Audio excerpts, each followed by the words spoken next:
Hi, everyone. Welcome to episode number 10 of Lola's Frugal Life. On today's episode, we will be talking about creating your first budget. We'll be going over things like looking at your monthly income and expenses, giving every dollar a purpose, and closing out your budget for the month. After a few short words from our sponsor, we'll get right into today's episode. So before we get into our episode about creating your first budget, I just wanted to share with you my frugal tip of the week. I want to try and start doing this in every one of my budgeting/frugal life topic episodes, just to kind of give you a tip on one thing that maybe you could do to help you lead a frugal lifestyle, and something that I really think is a great idea and really helps you save money. So the thing that I really like right now is the free audiobooks and Kindle books from the library. I believe most libraries have this. I just only recently found out about it, but I know it's been going on for a really long time. There's apps that most libraries are associated with. The one I use is called Libby. I'm not sure if all libraries around the country use the same type of app, but I know a lot of libraries near us use an app called Libby. And you do need a library card, but once you have your library card activated, you never have to go to the library to rent audiobooks or Kindle books. Most of the books that they have that are for the Kindle you can read them in their app also. Some of them aren't Kindle, but pretty much everyone I've gotten so far has been compatible with Kindle. And if you like to read through Kindle, it has a feature in the Libby app that you can just say, I prefer to open with Kindle. So I just think it's the greatest thing. I've listened to so many books and read a few books on the Kindle. I've mostly been doing audiobooks because I don't have a huge amount of time to sit down and read Kindle books, but I have read a couple. But I've listened to so many audiobooks. I just think it's one of the greatest things, and it's completely free. So how can that be better, all those free audiobooks? The only thing is you do sometimes have to wait. If it's a really popular book, you can put a hold on it. And then if it's, I guess they probably have so many digital licenses for the books, so they can only loan out so many audio copies or digital copies of the books at the same time. So you wait, but then as soon as it's available, you'll get an email or some type of alert, however you decide to set it up. And you get that notification, and then you can go in and borrow the book. And you do have the ability to extend the borrowing too. Like, you do have to return it just like you would a library book. You have to go into the app after you have it for however many days. Ours is 14 days. So you do have to go in and return it after the 14 days, or I guess you would get charged a late fee. I don't know. I've never returned it late because it does send you reminders that it's coming due. But you just have to wait until the book becomes available if it's on hold, and then you get a notification. You could borrow it. And it's just, I don't mind waiting. I just think it's the coolest thing that you could just listen to all these books and read all these books for absolutely no cost. So that's my frugal tip of the week. And then next, we're just going to get right into our episode about creating your first budget. So this is a topic that I really love to talk about. As crazy as it sounds, it's one of my favorite things to do, is updating my budget spreadsheet. I look forward to it so much every weekend. I know it sounds crazy, but it's something that I just really love. I love to track where we're at. I love to tweak it to make it more and more accurate. Sometimes I will even be done updating my budget and updating my actual expenses, and I'll just kind of sit there staring at the spreadsheet looking for something else to do on it. So it's just something I really enjoy doing. So I just wanted to talk about some of the reasons why it's so important to have a budget. It definitely helps keep you out of debt. If you have a budget and you know how much you have available to spend, you're so much less likely to go into debt than if you're just spending along as you see things or want things, not really having a plan in mind. And then next thing you know, you have an emergency and it's going on the credit card. And then something else happens next month, and you know how that happens. So keeping a budget and keeping on top of it and knowing what you have available really helps keep you out of debt. And it also helps you prioritize where your money is going to go and make sure you have enough for what you really want to spend your money on. Once you look at your budget and you see how much money you have available, you can really look and see what's really important to you and what you might need to cut back on so that you can have enough to spend on what you really want to dedicate your money to. It also takes away any anxiety feelings that you might have about when you're actually spending money. I know I used to always feel anxious when I was making a purchase that was maybe something extra that we didn't necessarily need, maybe just something I saw at Target that I decided to grab, or if we decided to take the family out to dinner, or, anything, or even at the grocery store when I would go food shopping before I really was on a good budget, and I would buy all this food, and then I would come home and I would always kind of have this anxious feeling because I didn't really know what our finances were going to look like at the end of the month because I had no idea if I was spending too much money. And most importantly, having a budget helps you achieve your financial goals. So what are those financial goals that you have? You really have to take some time to think about them because that's the whole reason you're going to work on this budget. It's not part of the creating a budget process, but it is really important because that's your motivation to stick to the budget. That's the whole reason you want to do this budget. What are you trying to achieve? Are you trying to get out of debt? Are you trying to have more savings? Do you want to put your kids through college debt-free? Do you want to travel more? Whatever that is, that's what you need to keep in mind because that's your motivation to stick to your budget.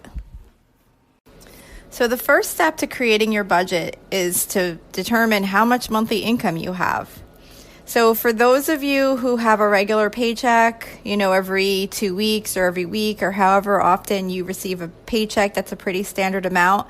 This part will be much easier for you. Where people really struggle with this is those of you who have a variable income. So maybe you do contract work or, you work in a line of business maybe where it's seasonal and you might not really know exactly what you're going to have coming in month to month. So the best thing to do in that situation is to look at what your average monthly income is and kind of use like a lower end average just to be conservative so that if you come in better, then that's great. You have extra money. But if you come in lower, at least you have a budget plan in place so that you know how to cover all your expenses and make sure you have enough money to cover what you're going to need for the month. So obviously, this is the most important part of your budget is knowing how much income you have because that's all that's available to spend.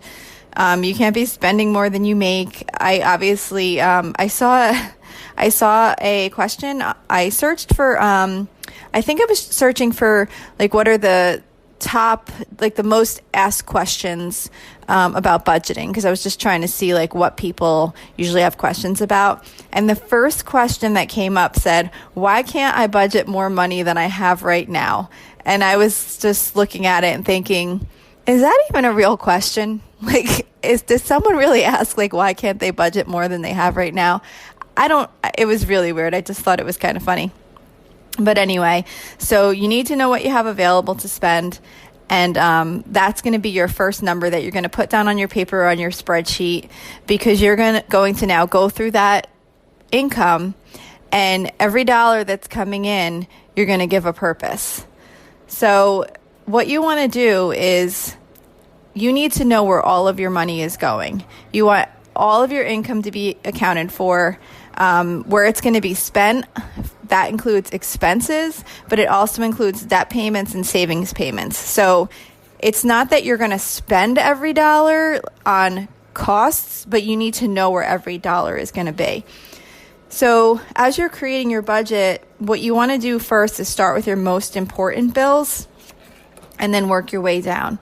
You need to make sure you have covered all of your living expenses, such as your mortgage or your rent, your property taxes, your utilities. You need to make sure you have your gas and auto repairs and registration fees taken care of because if you don't have transportation, you're not getting to work to continue making money. So that's really important to make sure that's covered. You want to cover your insurance. That might be auto insurance, life insurance, or whatever other type of insurances you might have that you have to pay for separately. Homeowners insurance sometimes is included in your mortgage, but sometimes it's not. So make sure that's covered. And your groceries for yourself, for your family, and for any animals that you have to feed. So make sure you get all of those basics down first. So once you have those covered, then that's when you're going to start adding things in, like your cell phone bill, any medical expenses, co-pays, prescriptions, things like that, your cable bill, any clothes budget that you want to set up, any memberships you might have, like maybe to the gym or some kind of clubs that you might be a member of.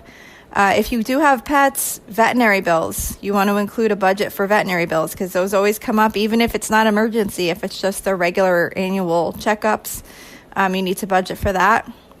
Birthday gifts, holiday spending. And holiday spending isn't only your Christmas gifts. A lot of people just think of holiday gifts throughout the year, but it's not only gifts.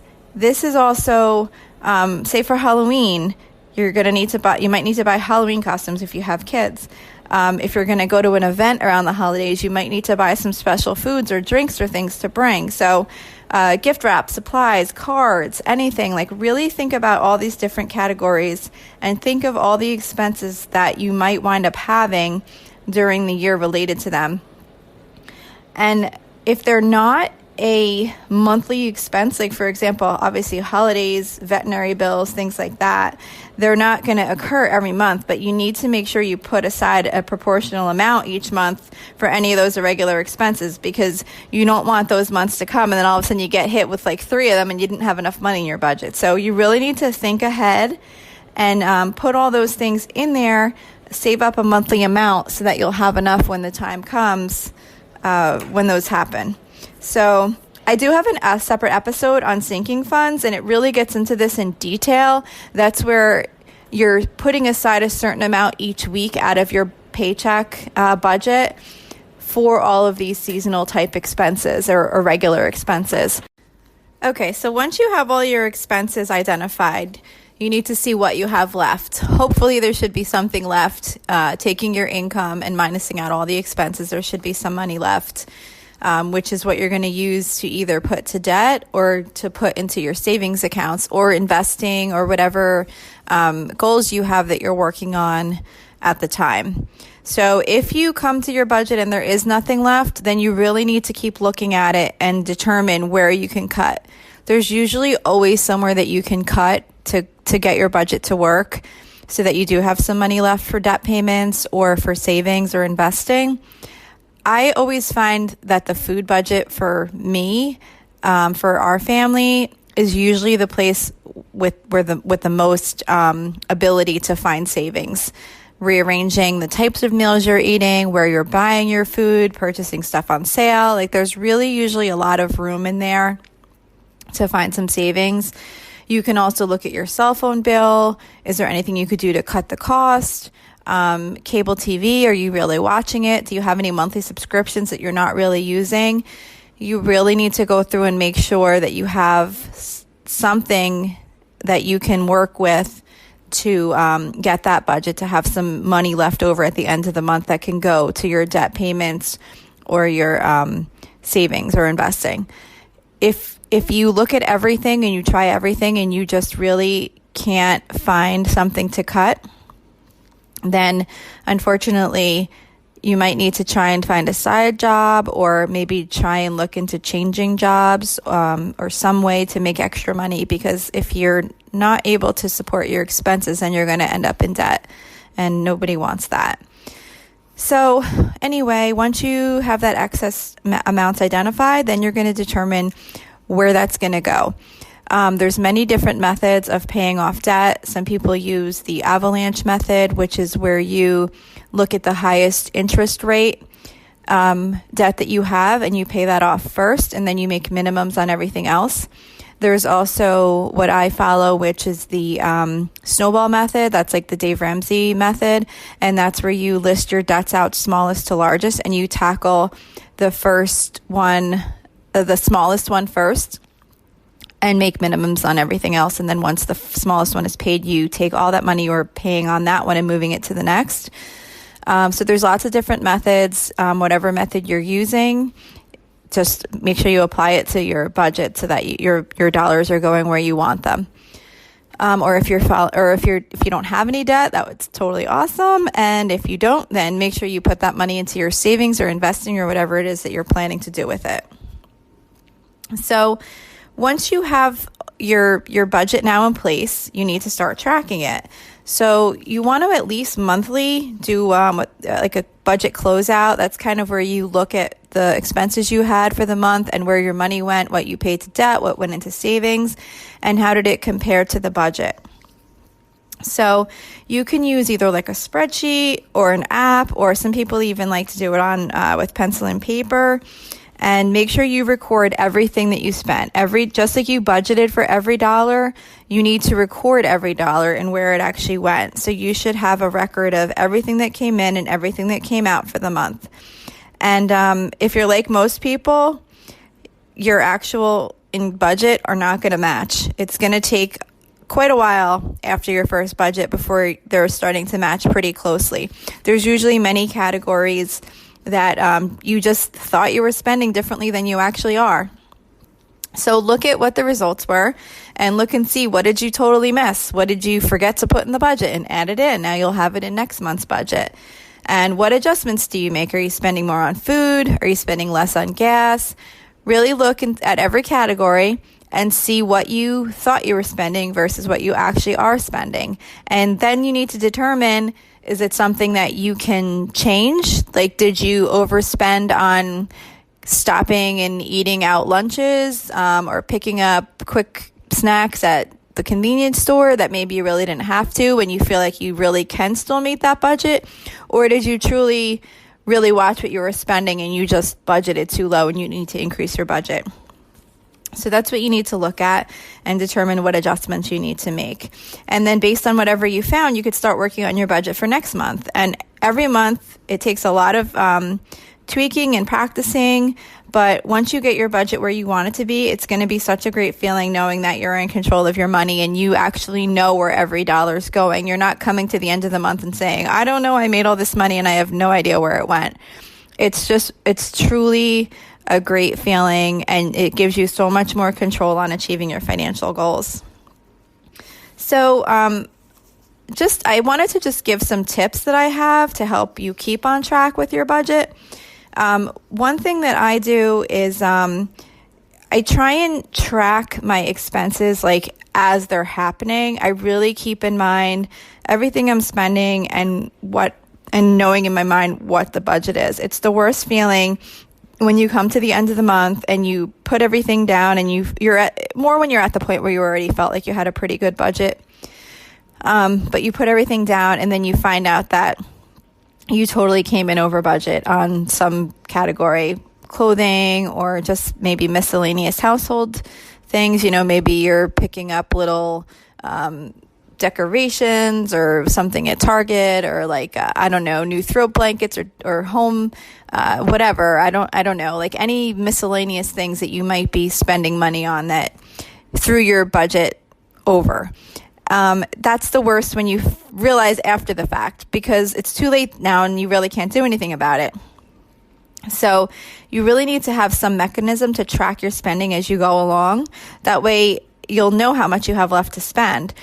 And you don't have to worry so much about it. So it definitely takes time, but once you start tracking your spending, you'll notice that you're even thinking about it more. When you're going to purchase something, you're thinking in your mind, like, what is your budget? How much do you have left? How much have you spent so far?